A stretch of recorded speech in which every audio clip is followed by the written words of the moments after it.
Hello दोस्तों, मैं Shubham Kaur Gupta 35 classes online tech से आप सभी का स्वागत करता हूं। एसएससी सीजीएल 2024 का एग्जाम लगभग पूरी तरीके से खत्म हो चुका है। 2 दिन के एग्जाम और बचे हैं, कल के 25 और 26 का 2 दिन का एग्जाम और बचा है। इस 24 कुल मिलाकर अभी तक 10 दिन एग्जाम हुआ है। कुल मिलाकर 12 दिन एग्जाम होने थे, 36 शिफ्ट में एग्जाम होने थे, तो अभी तक 10 दिन के एग्जाम हो चुके हैं और 30 शिफ्ट के एग्जाम कंप्लीट हो चुके हैं। इस 30 शिफ्ट के बेस पर, इसके एनालिसिस के आधार पर कुछ चीजें हैं जो आपको बतानी है। फिलहाल अभी आज के एग्जाम के रिव्यू के अनुसार फिलहाल देखिए पहले ये चीज क्या है, और आज का ही केवल रिव्यू सिर्फ किया जा रहा है क्योंकि 30 दिन के एग्जाम रिव्यू हो चुके हैं।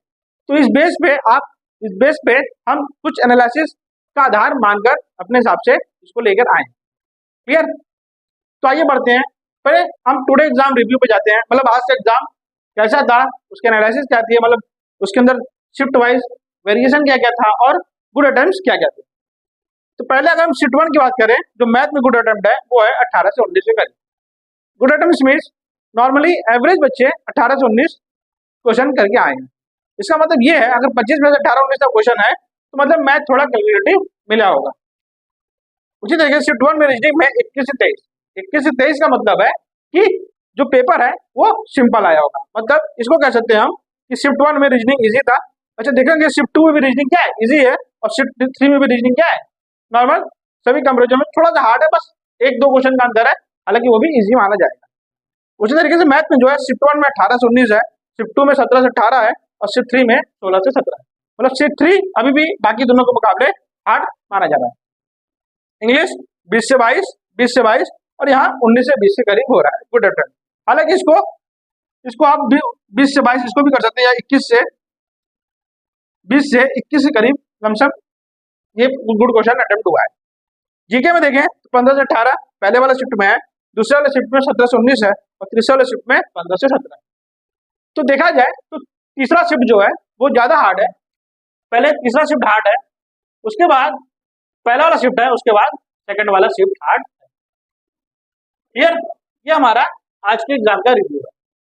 इस एग्जाम में अगर देखा जाए तो जो आपका टोटल जो गुड अटेम्प्ट है पहले वाले शिफ्ट के लिए वो लमसम जाएगा 75 से 84 के बीच, दूसरे वाले शिफ्ट के लिए जाएगा 73 से 82 के बीच, और थर्ड वाले शिफ्ट के लिए जाएगा 70 से 80 के बीच। क्लियर? 70 से 80 के बीच या 81 के बीच, या यहाँ पे 72 मान लीजिए, आप 72 ही कर लीजिए क्योंकि 72 ही हमारे हिसाब से गुड अटेम्प्ट हो जाए। 72 से 80 के बीच ये आपका गुड अटेम्प्ट है। क्लियर? अब आगे देखें तो अगर हमारा एवरेज स्कोर अगर इसमें निकाले तो अगर मेरा जो एवरेज स्कोर आएगा वो लमसम हम मुझे ऐसा लगता है कि 130 या 135 के बीच में सभी को लोगों नॉर्मली स्कोर लाई करें अगर इस गुड अटेम्प्ट के हिसाब से देखा जाए तो अब पूरे 10 दिन के एग्जाम के एनालिसिस के आधार पर जो हमारे हिसाब से, मेरे हिसाब से, जो हमारे संस्था के हिसाब से जो सेफ स्कोर माना जा सकता है वो जनरल के लिए 130 ±5 का वेरिएशन, ओबीसी के लिए 125 ±5 का वेरिएशन, एससी के लिए 115 ±5 का वेरिएशन, और एसटी के लिए 110 ±5 का वेरिएशन, और ईडब्ल्यूएस के लिए 120 ±5 का वेरिएशन। क्लियर? तो इस हिसाब से अगर आपका इतना रॉ स्कोर आ रहा है तो आप अपने सेफ जोन में आए, आप मेंस की तैयारी प्रॉपर करिए। क्लियर? अगर आपका रॉ स्कोर आपके अनुसार इतना बन रहा है तो आप अपने हिसाब से कट ऑफ आ रहा है, अपने हिसाब से आप, जो हमें लगता है कि कट ऑफ आप क्लियर कर जाएंगे अच्छे सीजन, क्योंकि इस साल 17,000 के करीब वैकेंसी है। हालांकि मुझे ऐसा सुनने भी आ रहा है कि थोड़ा बहुत वैकेंसी इंक्रीज भी हुई है, तो जो फाइनल वैकेंसी आएगा वो तब आएगी। फिलहाल 10 गुना के हिसाब से हम देखा जाए तो 1,70,000 बच्चों को बुलाया जाएगा। अगर हम 1.5 लाख भी मांगे चले तो इस हिसाब से ये सेफ स्कोर माना जा सकता है। अब आपके लिए मेंस के लिए क्या करना है आपको जी, मेंस के लिए आप जो सीजीएल के प्री में जो सब्जेक्ट, जैसे मैथ में कुछ ऐसे लेसन है, कुछ ऐसे टॉपिक हैं जो मेंस में आएंगे लेकिन प्री में वो नहीं आते थे। जैसे स्टैटिक्स होता था, सांख्यिकी, वो प्री में नहीं देखने को मिलता है नॉर्मली, और मेंस में वो आएगा। प्रोबेबिलिटी प्री में नहीं होता है, मेंस में आएगा। ठीक, परम्यूटेशन कॉम्बिनेशन वो भी प्री में नहीं होता लेकिन मेंस में उससे रिलेटेड प्रश्न आपको प्रोबेबिलिटी के थ्रू दिख जाते हैं। क्लियर? रेस हो गया, इंस्टॉलमेंट हो गया, ये सब चीजें, ये सब टॉपिक को आप अच्छे से कवर करिए। डेली मैथ के इस सब टॉपिक के 20 क्वेश्चन लगाइए, और जो आपका टॉपिक कमजोर है उस पर भी आप काम करिए। ठीक, रीजनिंग में एक टॉपिक जुड़ता है वो है स्टेटमेंट एंड कंक्लूजन। ठीक, उसको आप अच्छे से पढ़ लीजिएगा स्टेटमेंट कंक्लूजन के तहत, क्योंकि स्टेटमेंट और कंक्लूजन में लोगों को कंफ्यूजन बहुत होता है, कौन सा स्टेटमेंट सही है, कौन सा स्टेटमेंट डिस्कस है, कौन सा स्टेटमेंट इसका व्याख्या करेगा, कौन सा स्टेटमेंट इसका व्याख्या नहीं करेगा। तो उसको प्रॉपर आप अच्छे से पढ़िएगा। क्लियर। और आगे जो मैथ का हो गया, रीजनिंग हो गया, इंग्लिश के लिए आप इंग्लिश और जीके इस दोनों के लिए आप पीवाईक्यू प्रॉपर अच्छे से पढ़ते रहिए।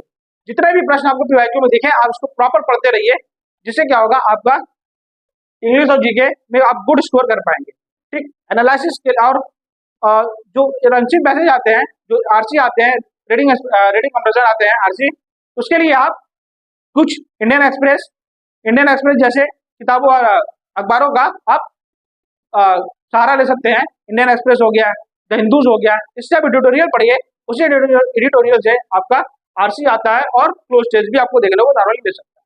ज्यादा से ज्यादा पीवाईक्यू प्रश्न पर ध्यान कीजिए और अपना उसको अखबार पढ़ना चालू कर दीजिए, उससे एडिटोरियल पढ़िए, जो एडिटोरियल होगा उसे आप प्रॉपर पढ़िए।